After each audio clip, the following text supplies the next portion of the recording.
اعوذ باللہ من الشیطان الرجیم، بسم اللہ الرحمن الرحیم۔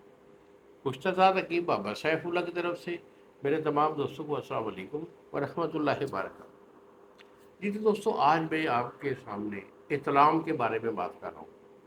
دیکھو، اطلام ایک ایسی مرض ہے، خاص طور پر نوجوانوں میں ہوتا ہے، چونکہ نوجوانوں کا مزاج گرم ہوتا ہے اور گرمی کی وجہ سے گردے جب ہیٹ اپ ہوتے ہیں تو پھر یہ اطلام کی شکایت شروع ہوتی ہے۔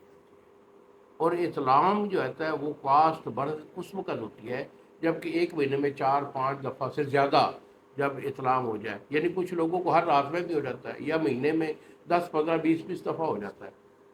تو یہ اطلام جو ہے اس کو روکنا یہ بڑا اہم ہوتا ہے۔ اکثر بچے اس کی طرف دھیان نہیں دیتے یا ان کو کوئی اچھا علاج نہیں ملتا۔ اگر آپ کا اطلام پرانا ہو چکا ہے، کیونکہ ہمارے پاس لوگ آتے ہیں 10-10 سال کا اطلام لیے پھر ہوتے ہیں، اللہ مہربانی کرتا ہے اپنے حبیب کے صدقے ٹھیک ہو جاتے ہیں۔ پرانا اطلام ہے تو میرے ساتھ رابطہ کریں، یہی میرے 2 نمبر ہیں جو سامنے اسکرین پر آ رہے ہیں۔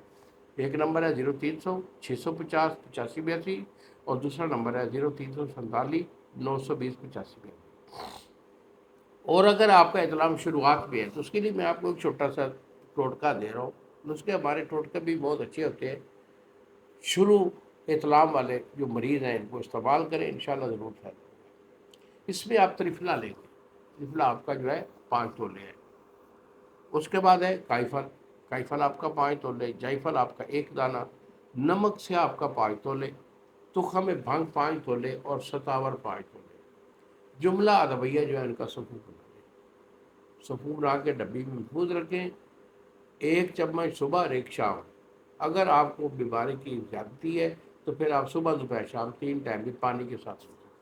اور خاص طور پر اپنی میدا کا جو ہضم ہے اس کو آپ درست رکھیں، کم کھانا کھائیں، ٹھیک ہے، تاکہ وہ جلدی ہضم ہو جائے۔